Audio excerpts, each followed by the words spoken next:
The broadcast is now starting. All attendees are in listen-only mode.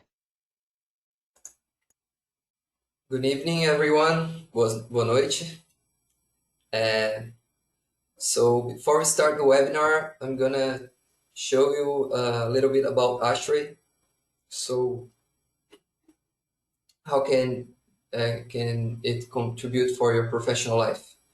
So ASHRAE is the American Society of Heating, Refrigerating, and Air Conditioning Engineers. It's over 57,000 members, over 130 countries, and among members we have engineers, architects, and installers. So ASHRAE is a global society that promotes human well-being through sustainable technologies for the built environment. So what does ASHRAE do? It finances projects for study and research, qualifies graduates, and works with certificates for designers, promotes challenges with real engineering problems, and also develops technical standards that are widely used in the industry and the research. So we are from a student branch from Florianópolis in Brazil. ASHRAE is in the universities around the world, and as a student branch member, we organize webinars, courses, we work with leadership, we have a lot of networking among students, professionals, companies. We have our partners or sponsorships. There are many companies involved, so we have a lot of contact with the industry. And also we have the other advantages, like we have access to the magazines, the exclusive events. We have networking. We have discounts to buy the ASHRAE handbooks. We can access email groups for discussions, and have encounters. And when you are a student branch member, you have 90% discount for the annual annual membership.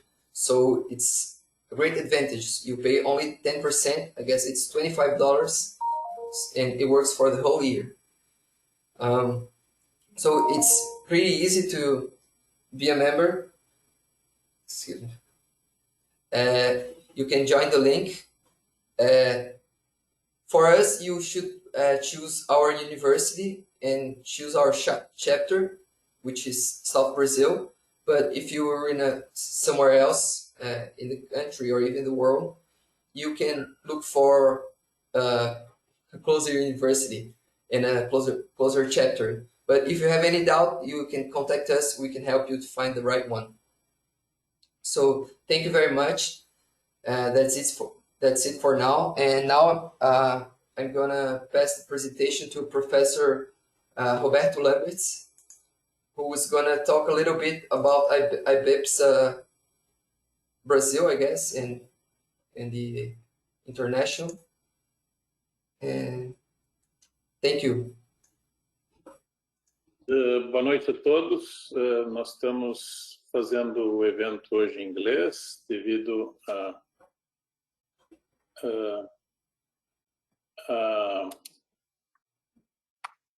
ao nosso convidado, né? Vocês veem a minha tela? Sim, né?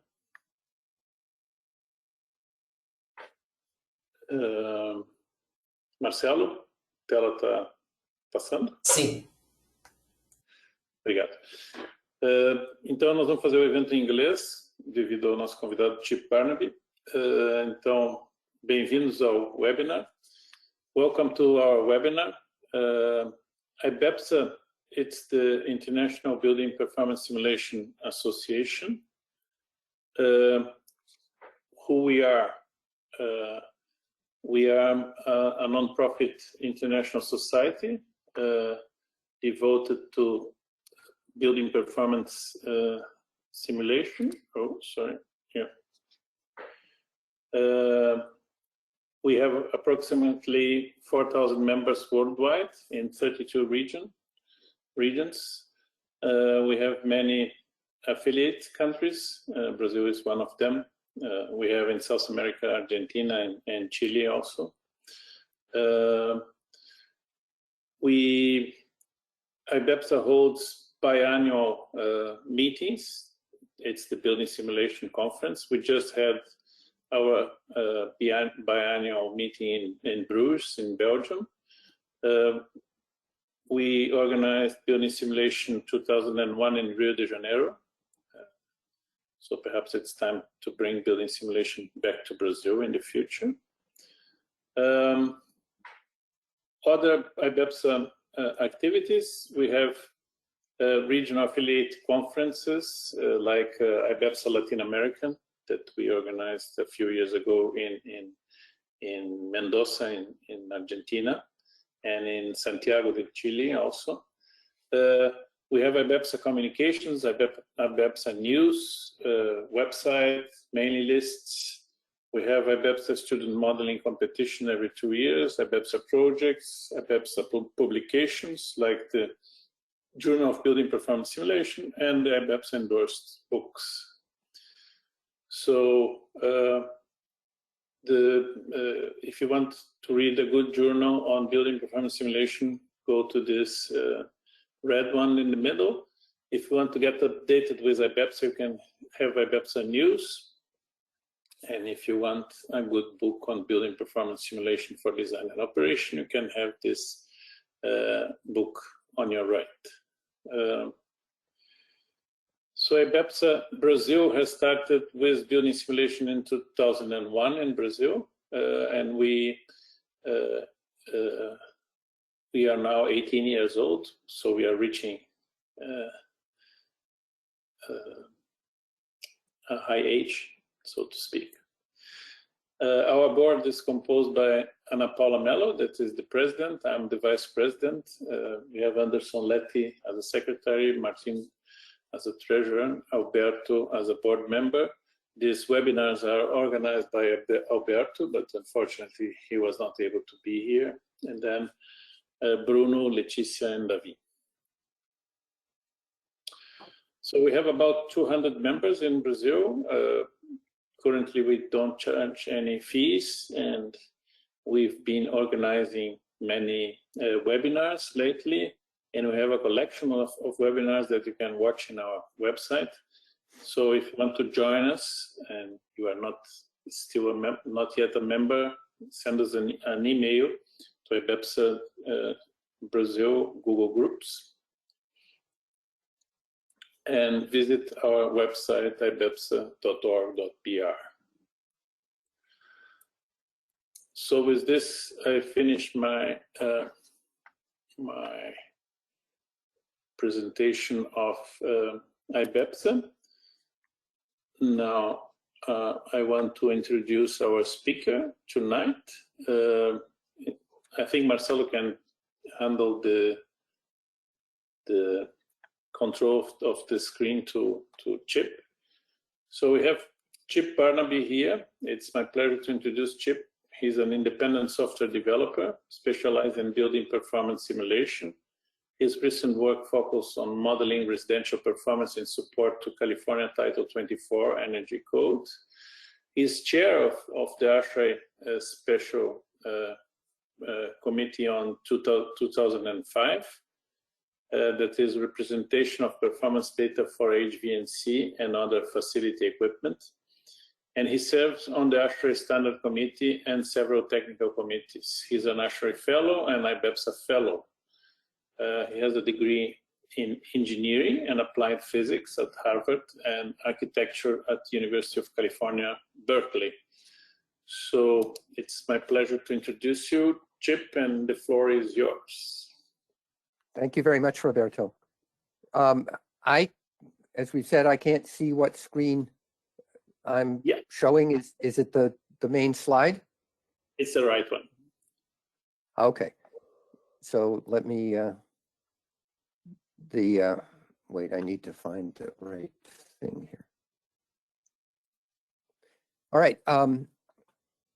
As Roberto said, I'm going to talk a bit about equipment performance data and leading into ASHRAE standard 205, which, as we'll see, provides ways to transmit data to energy calculation software. So the short version of my talk, you can listen to this one slide and then you can leave because it says just about everything I'm going to say.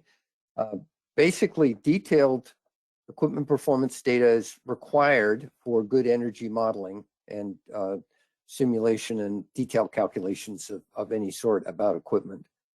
And so you need data like capacity and efficiency and probably other values as well for essentially all operating conditions that could occur for a component or a system, and all load fractions.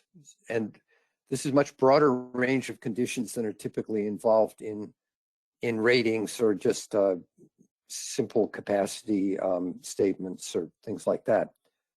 So ratings have their place, but they do not provide sufficient information for simulation and detailed modeling, which is now becoming ever more important for both energy impacts and also environmental impacts, carbon emissions and that sort of thing. And so ASHRAE standard 205P is an approach that we're under development to allow detailed performance data to be transmitted, represented and transmitted from manufacturers to software in a standard format. So I'm going to talk a bit about ratings and what their shortcomings are from the point of view of simulation, and then things about trying to get detailed equipment data, and then leading into ASHRAE standard 205 and some conclusions. And as I said, the context here is full year hourly simulation or other applications that are similar, like simulation-based equipment selection, where basically detailed modeling is undertaken.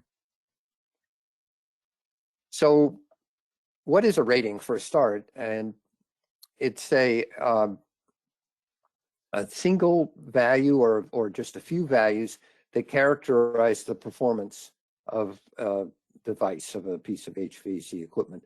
So energy efficiency, for instance, is a typical characterization. So in the US, and I actually am embarrassed to say I did not look up what is routinely used in Brazil, but typical ratings that are used here for small heat pumps would be the heating seasonal performance factor, HSPF. And that's a single number that's a sort of nominal seasonal efficiency over a heating season. And then the IERR, the integrated energy efficiency ratio, which is promulgated for chillers. And that's evaluated at several different rating points. But again, it's pretty narrow. And these are good for general guidance. Generally, higher HSPF is more efficient. So they're as a first cut estimate of performance, they're fine. They have their purpose. But none of these thought about, when they developed them, they did not think about them for detailed simulation application. And it turns out they have pretty limited use for simulation. So the shortcomings of ratings there are quite a few, actually. First of all, many of them in their definition allow round off. So this text right here comes from AHRI, the American Heating and Refrigeration Institute, that promulgates a lot of the rating standards. And they say, well, you can round off to the nearest 0.05 or the nearest 0.1 for different ratings. So this means that if you're trying to decompose the rating or do something with it, very often there's some uncertainty on what the actual underlying values are because of this round off. Another thing is that in the development of ratings, there's often stepped values involved. So there's table lookups, and this basically makes them in some ways quirky when you're trying to use them for computation. The ratings have arbitrary classifications. The HSPF and some of the other ratings used in the US are applied to units that are less than 65,000 BTUs per hour cooling, for instance. And above that, the machines are rated differently. So this, from a modeling point of view, you have two machines that are essentially function identically. You could have a moderate-sized rooftop or a small or medium-sized residential unit. From a computer modeling point of view, they are the same, but they have different ratings. So it makes it's difficult to apply them. Then ratings get revised. There's a SEER 2 rating for cooling that's coming in 2023, I believe, and it supersedes the SEER rating. So it's defined differently. And again, if you're trying to use it somehow, that means you have to modify your software to accommodate that. And finally, many of the testing procedures are arranged such that auxiliaries are ignored. Things like crankcase heaters, if you test a piece of equipment that's operating for an extended period, certain auxiliaries, like perhaps a crankcase heater, would never activate. But in some climates, there are cases where auxiliaries such as crankcase heaters actually use more energy in a year than the compressor itself does in a mild climate in a heat pump, for instance. So all of these things confound the applications of heat pumps, of ratings, I'm sorry. Now, another problem is that ratings are not unique. You can have different equipment that has the same rating. And what's happening in energy codes and baseline models for standard 90.1 and other rating and compliance environments, they say, oh, that the reference machine has a certain HSPF or a certain SEER rating. But if you're going to model it, what do you model? Because there are numerous different machines that would have those ratings. So for these applications, we have to define actual reference equipment, not just something that just call out a rating. And this is actually quite hard to do, to decide what the baseline chiller is for analysis of, say, in ASHRAE, well, in any compliance method that has a reference design versus a proposed design. It's a not easy thing to do, and people have not really fully recognized the necessity of doing that. So then you say, well, certain rating measurements, certain test measurements go into a rating. So what if we could get those? And that would mean that the manufacturers wouldn't have to do any more testing. They'd just have to promulgate some of the precursor, the earlier results. And and that has some merit that, for instance, the heat pump, if you got the tests at high and low outdoor temperature, that would be it would be helpful. But there's still problems with this. One is that the rating conditions may not correspond to real operation. There are cases in the ratings where manufacturers are allowed to rate machines operating at say at speeds that don't actually occur with real controls in the field. So those numbers maybe not represent something that you'd ever encounter in operation. Whereas in building simulation, you want to model the machine as it is, as it would run in the field. And still the conditions that are tested are very limited. And for all of these things, there's a risk of extrapolation. If you have ratings at 2 different outdoor temperatures and you want to know what happens outside that range, it's dangerous to just extrapolate. Very often the equipment will not behave sort of at a straight line going out in either direction, at say at higher or lower outdoor temperatures. So rating precursors are not an answer.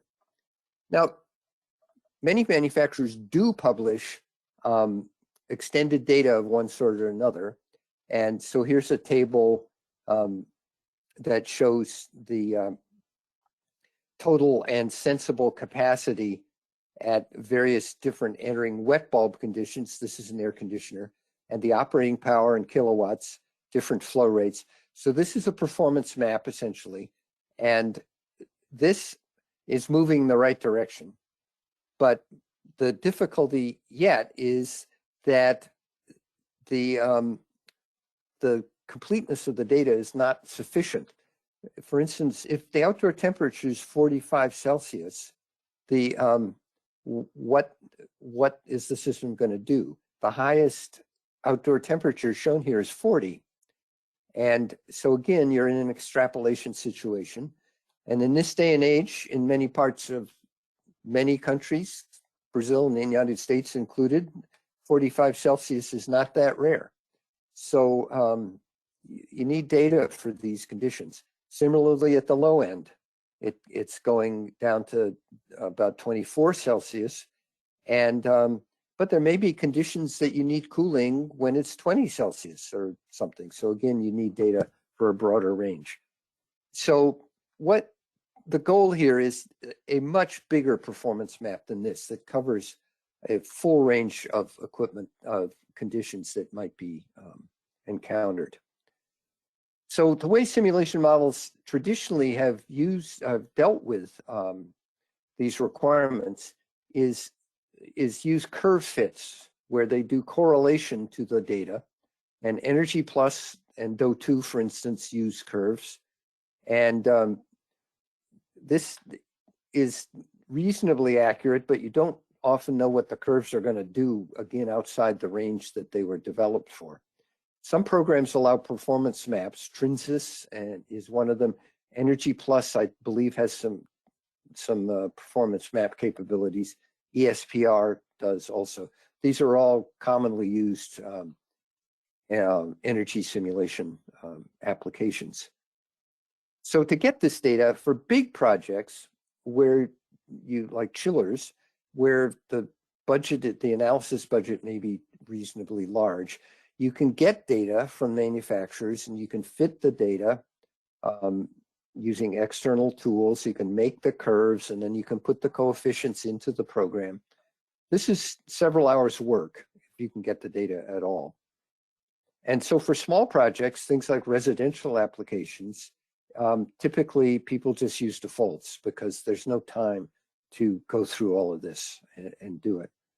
So, and furthermore, each software application has a different input format. So if you change tools, you want to use different software throughout the project, you have to repeat some of this work and prepare it in a different format. And there more and more tools are being added, software is appearing all the time, and then different analysis requirements are keep coming up of codes and asset ratings and LEED, standard 90. There's a lot of different analysis requirements that are coming forward. So this is very error prone and time consuming to prepare this data if you really want to do a detailed job of modeling the equipment. And what we need is a workflow that's productive and accurate, and the user doesn't have to manipulate the data. They just get a data file of some sort and read it directly into the software. So one question that comes up all the time is, why is this not available. And computer modeler simulationists have been complaining about this for 40 years at least. And it's a more complicated problem than it looks.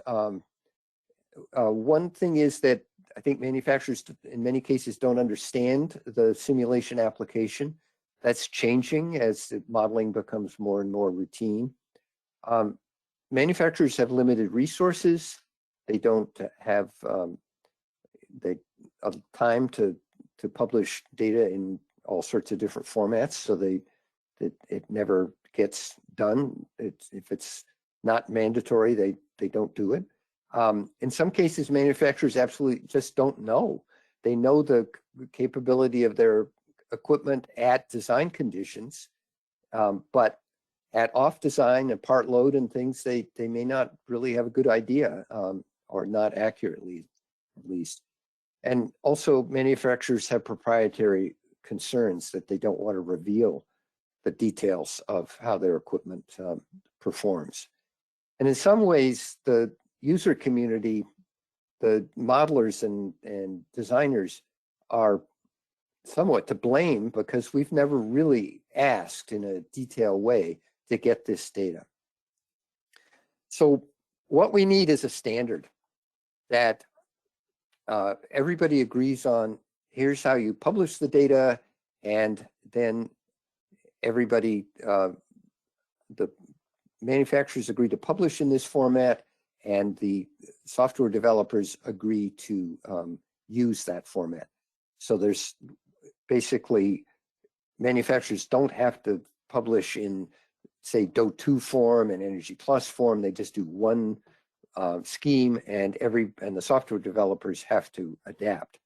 And to do this, you convene a group in the ASHRAE standards development scheme. You form a committee that has the stakeholders, the interested parties on the committee, and you then work on defining such a common format. And that's what ASHRAE Standard 205P is. It's titled Representation of Performance Data for HVAC and R and Other Facility Equipment. And this standard has its title, purpose, and scope. This is what, when a standard is initiated by ASHRAE, these three items have to be defined. So the purpose here is to facilitate automated sharing of equipment performance characteristics by defining data models and data serialization formats. And this applies to basically anything, HVAC and other facility system equipment and component. So the way to standardize the data transmission is that there's any number of ways to do it. One is to just do data, which is basically performance maps. So you publish tables with different entering conditions, different outdoor conditions, different airflow rates, different fluid flow rates if it's a chiller, some different things of that sort.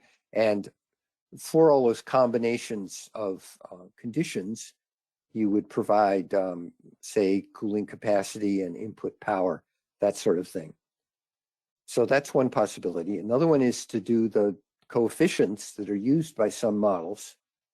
And a third one is what we call in 205, we called it active elements, which are that a manufacturer or a data publisher would do a DLL or some other piece of software that would have a standard interface, so it could be called by software, by application software, by modeling tools. And so we came up with this term of a representation, because it can be, and there may be more ways to do it than this, but we're trying to say, all right, what we're publishing, what we're standardizing here is how you represent the data, and not necessarily any particular format. But the initial version of Standard 205, the draft that's under development, we decided to focus on performance maps because that's the most generic form of the data. It's just conditions and what the machine does. So to make a standard like this, you have to agree on the names of all the data, the definitions, the units, and the precision, and other things like the valid range, etc., for all the data that you need. And this is a lot harder than it looks. So the structure we came up with is we have a standard body that is the common requirements. So it has the naming conventions, the units, and a whole bunch of other things that apply to any component of its sort of the general requirements. And then we have a series of appendices, which we call a representation specification. And there's one of those per equipment type. And I'll show later on a list of all equipment types that we've worked on so far. And then there is a schema, which is a machine readable version of the representation specification that can be used for validation and automated transfer of data. So there's this parallel format for the standard. Part of it is human readable, and equivalently there's the machine readable format. So the idea is to make it understandable for humans, but make it rigorously useful for software. And so typical example requirements. We debated how to do names of things. The consensus of the committee was that clarity for names was more important than short names, than brevity. So the names that we've selected are long and self-documenting. So there might be something for a chiller called net condenser capacity, and as opposed to calling it cap C or something like that. So these are the names that would appear in software, and that's the idea was to make it more readable by making them long. So then all that we have to specify the units of every data item.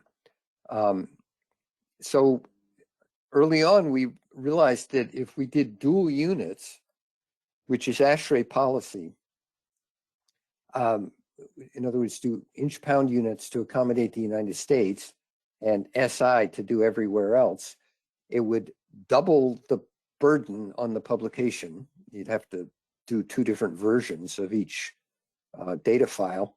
And it's also ambiguous because 2 different values are never quite equivalent due to round off and numerical precision of computers. So what we decided is it had to be 1 unit system. And if it was 1 unit system, it had to be SI, because that's for global acceptance. So everything is SI, except in specific situations where IP units are part of a rating or some such thing. Now we had to consider a lot of issues with the publication of data. There could be errors, honest errors that are made because of measurements or typographical errors or bugs or any number of things that could make errors in the data.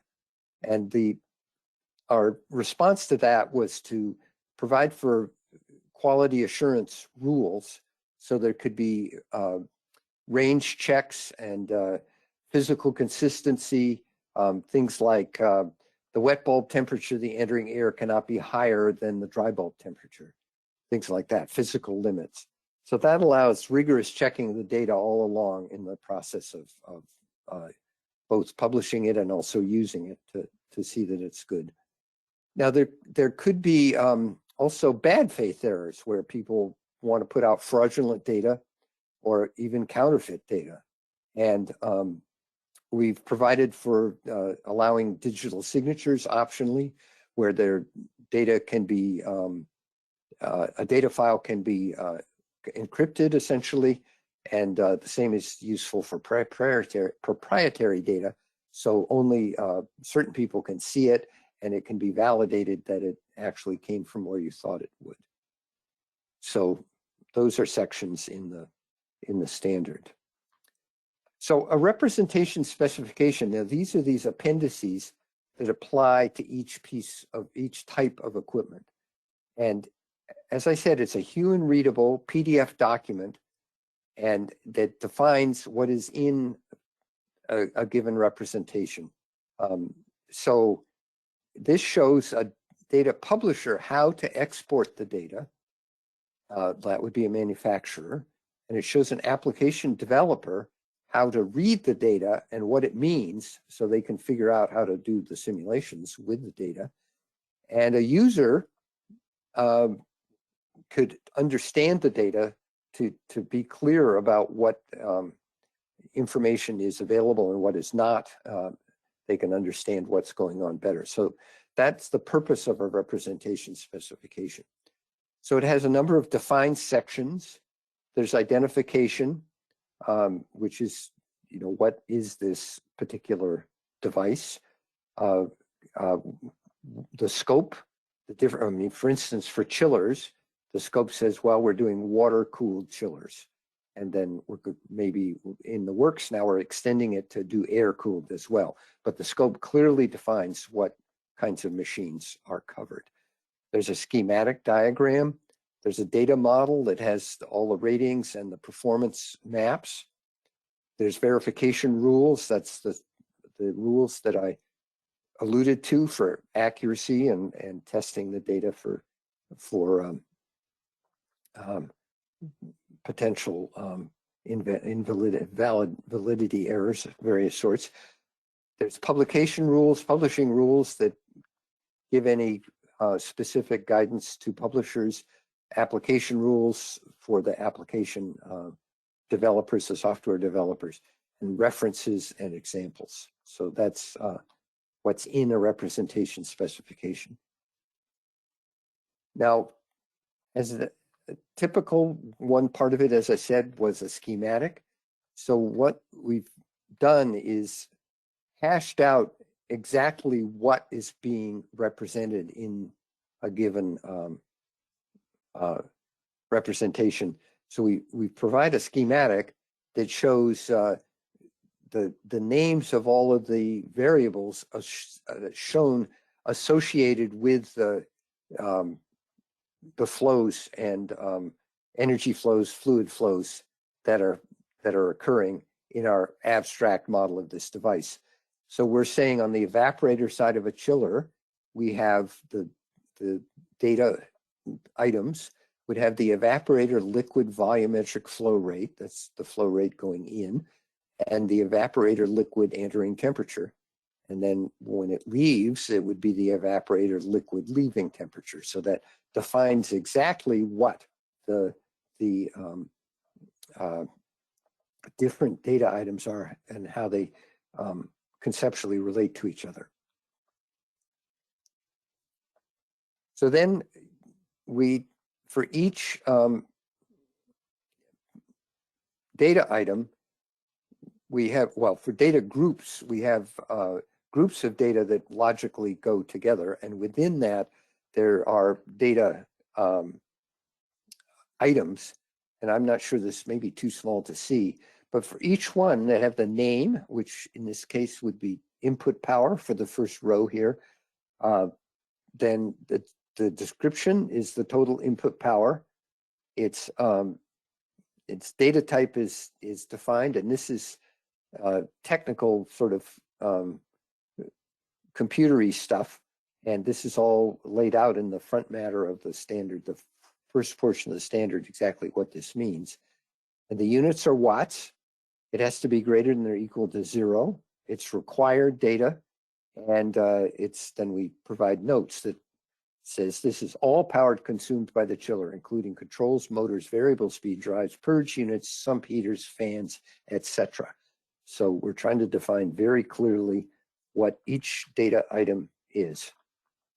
And to come up with these lists and their definitions is hours of work. We have several large chiller manufacturers on the committee, and we talk back and forth, the application developers, the representatives from Trinsis and Energy Plus and some of the other programs would say, well, this is how we model it. And the manufacturers would say, well, you know, that's not really how a chiller works. And we've all learned a lot on both sides of how to try to improve the fidelity of these models. And it's been very, actually a very good experience, because we have sort of all interested parties in the room, and that's the idea of a consensus process. So then a representation is it's data for one piece of equipment that's generated following the representation specification. So it is a machine readable file, and it is written in a format that's an internet format called Concise Binary Object Representation, or CBOR.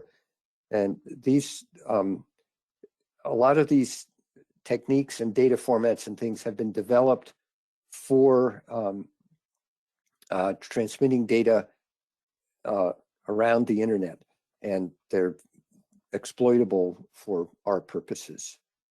So, so these representations are generated by open source software, Python code, which is now in test form. It's not really quite ready for use, but it's getting there. So using spreadsheets or other data, then the data publisher could run this code and generate the CBOR file, and then that could be given to the transmitted, like posted on a website or emailed or whatever, given to a user who would then provide it to the simulation program, that assuming the simulation program has implemented a reader capability. So the idea is there's no user modification of this file. It's just provided. You know, you can imagine in a simulation program, you would say, this is the chiller I'm modeling, and here's the file that describes it, and that's all you do. So the status of 205 right now is this group of 7 representation specifications have been are written, and so that's liquid cooled chiller, unitary air conditioner, fan assembly, which is used inside these things are nested. So unitary air conditioner consists of a fan assembly. It consists of a fan assembly, an air-to-air expansion coil system, and a motor. So for the fan. So although there's various ways of putting this together, but so we have motors, electronic motor drive, and mechanical drive. So these things, as I say, can be mixed and matched to build up different kinds of equipment, but there are many more to do, as I'll mention in a moment. So we've completed 3 public reviews of this, and it's been revised extensively. And the 3rd public review was finished in about a month ago, maybe a little more. And there's only a few remaining comments that have been submitted. And we're going to do a limited public review shortly. And we expect the first version of this will be published officially in next year. If you're interested, there's various information and examples on a website called data.ashrae.org. This is freely available, and you could go look at it. And open source software is on the GitHub, Open 205, Toolkit 205. So all of that, the intent is that it's open source. Although this is an ASHRAE standard, the Department of Energy, U.S. Department of Energy, is putting money into this to get this software developed and accelerate the development of it. Now, the manufacturers are crucial to this, and we have a number of the major U.S. HVAC or international HVAC manufacturers are on the committee, and they're generally supportive. But what we're finding, especially when we begin to talk to smaller manufacturers, they really, this idea of using data manipulation software, using tools like Python and other things is a challenge. And so we're going to be going into a phase of trial implementation and getting things actually working and developing help for manufacturers to actually go ahead and write these files. It's going to be a while yet before we before this is ubiquitous. So we have working groups also that are in various places in development of representation specifications for air-cooled chillers, VRF, cooling towers, heat pumps, heat recovery. There's a lot of them in discussion. And so we will be adding a different, more representation specifications in the future. So a few conclusions here. First of all, ratings have their uses. They're fine, but they're not sufficient for simulation models. So we need a different a standard equipment data format of some sort to allow transmission and publishing of data for use in modeling as models become more and more widely used and required. So standard 205 is such a data format, and we're getting to the point where it's testable. And this has taken more than 10 years. This stuff is, nobody who hasn't worked on this can possibly recognize how hard it is. It's just very time consuming. But perseverance will get us there. And our next steps are, as I said, is better adoption by manufacturers, getting the software developers to use these files in their tools, and then there will be revisions to what we've already done as use actually ramps up and people find what doesn't work very well, and then there'll be extension to other equipment types. There's also on here 205. I didn't put this on the slide, but 205 says nothing about where these files will be stored. You can imagine online repositories for these, but that is not in our scope. We'll see how things unfold, and we anticipate that manufacturers will provide these online somehow, but we don't know yet. And the whole next step is to get it working and see if there's acceptance. And it may be that another scheme will prove more acceptable to the industry, and that will take over. So that's where we stand, and hopefully in 5 years you can all simulate in detail very easily by just importing these files into your models. So thank you very much, and I think we have a few minutes for questions. Fantastic, Chip. Thank you very much. Nós vamos receber as perguntas em português também, para quem quiser fazer, a gente traduz. Quem quiser fazer em inglês também pode fazer.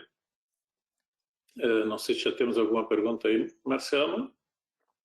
Ainda não. I have some questions, and I will take the opportunity Okay. to make them in front.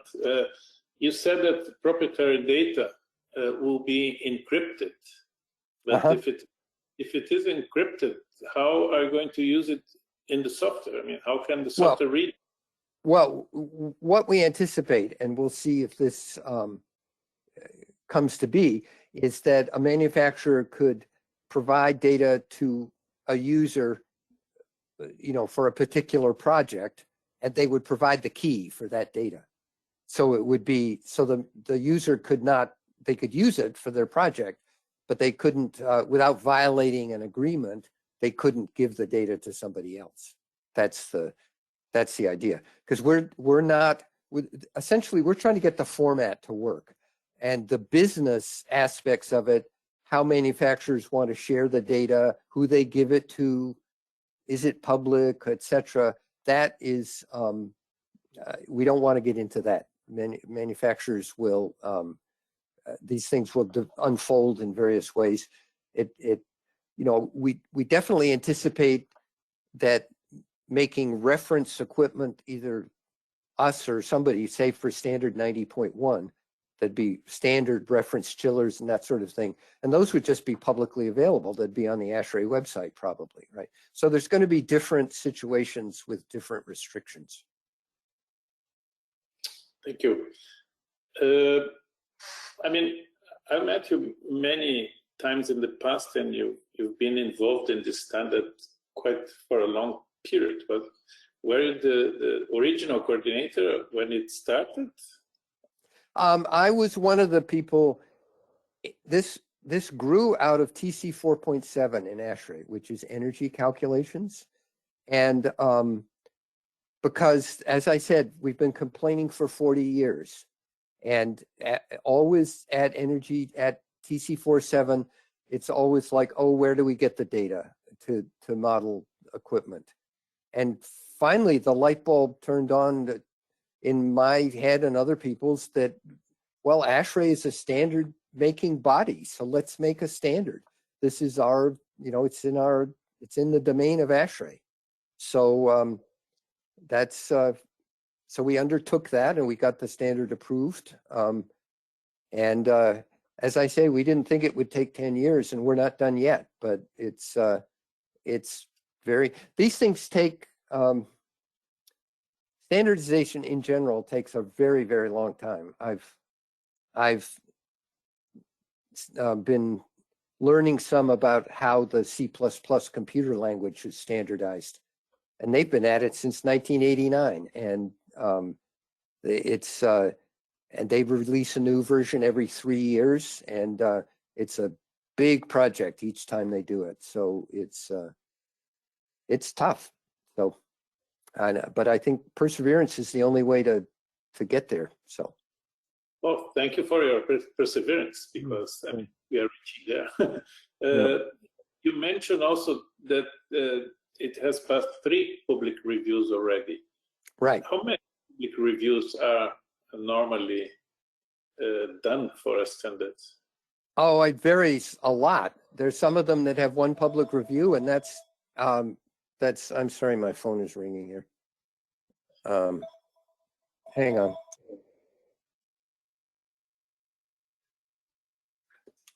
Okay. It varies. I mean, there's some standards that go out for 1 public review and they get no comments, so then they just publish. And this one, the first round, we in 205 we just had data models. We didn't have the CBOR file, the actual serialization format, the actual format of the file. And we got a lot of comments that said, well, you've only solved half the problem, because you're allowing, people could have the same data model, but they write it in a different file format. And then it's still a mess, because the software developers would have to implement different readers. So we added we added data models and data serialization formats to the standard.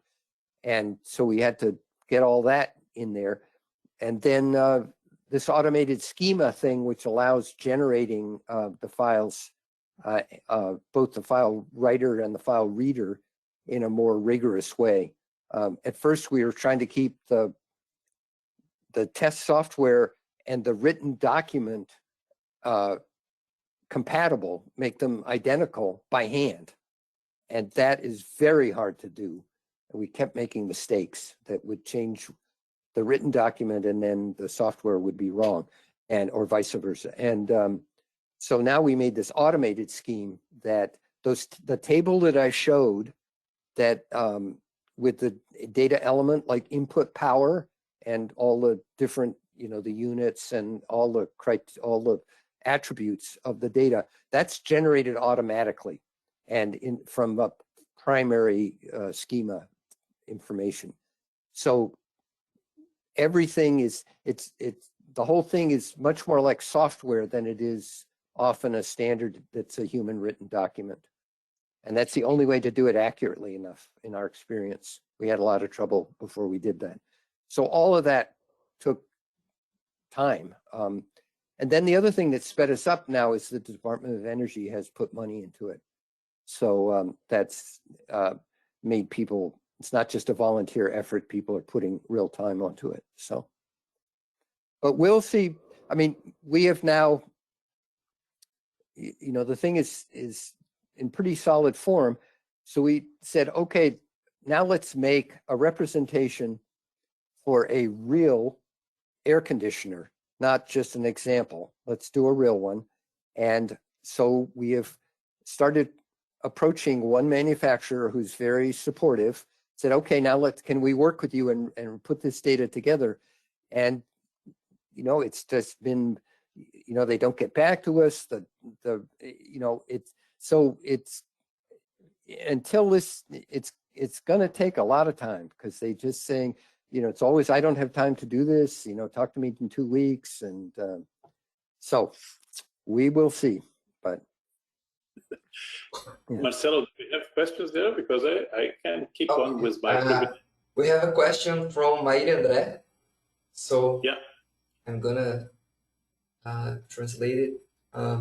So her question is there, did you think any way to encourage manufacturers to provide the data, and how does the industry sees this proposal? Well, at the moment, it has not even been published yet. The software doesn't fully work. It's sort of prototype software. So we're not really in a position to be pushy quite yet.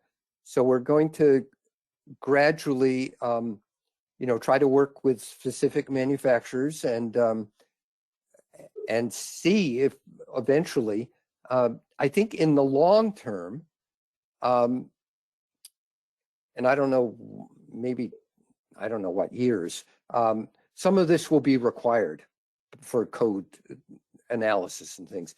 And at that point, well, all right, they have to do it. So, but we're not requiring anything at this point. We're just trying to get it to work. Now, what we found generally is that informally, the acceptance is highly dependent on what kind of equipment is involved and also the manufacturer. The chiller people are very in tune with this because they do performance data for their customers already. That, a chiller is a big thing, and there's a lot of discussion between the designers and the manufacturers, and they're used to sending data back and forth. They have selection programs and things that will make the data. So they're saying, oh, this is, we just have to reformat the data we've already got. That sounds fine. Other types of components where they don't have that level of sophistication already, they say, oh, this is the worst thing that's ever happened, and we're going to resist as long as we can. So there's that. Then the other thing we found is that small manufacturers, for instance, we talked to a water source heat pump manufacturer, and they clearly, the guy told us that, well, you want 2,000 numbers here in your performance map, and I have to punch each one of these into my spreadsheet and make the number, and then I put it in your spreadsheet. This is impossible. And we said, well, you're not going to do it by hand. You'd write a computer program to do it, right? And it's like that was beyond them, at this point. They're doing everything with spreadsheets. They don't have the so there's a level of sophistication in the industry that has to, in some aspects of the industry, that's going to have to catch up. But as I said, several of the big manufacturers, they have you know, IT staffs and data you know, they have everything, and they could do it quite quickly if they chose to. So it's going to be a long haul. Well, I think in the future that's not going to be a problem because children are learning programming language in school. So. Right. Yeah. No, that's definitely true. It's an age thing, because when we've talked to as I say, some of the smaller manufacturers, you know, the person we're talking to is probably 60 or something like that. And it's like, you know, so, but the new people coming in, they can do this easy. So it's just a matter of time, I think, that it will catch up. And it's inevitable, right? I mean, it's a question of how rapidly some of this happens, but obviously in 20, 30 years, we're not going to be passing data around in Excel spreadsheets and PDF files, right? It's going to be automated, right? So, Okay, we don't have any more questions. Our time is up. okay. So if anybody has any other questions, you can send it to us on an email later. I think that's not going to be a problem. Right. Yep. You've got my email address. So. Okay. Very good. Okay. Well, thank you very much. This has been very enjoyable. Thank you. And we hope you all stay safe in this world. So. Okay. Yeah. Thanks. Thank you very much, Chip. It was fantastic having you here. Okay. Very good. Bye-bye. Our student branch advisor, Ana Paula Melo, says, thank you for your speaking.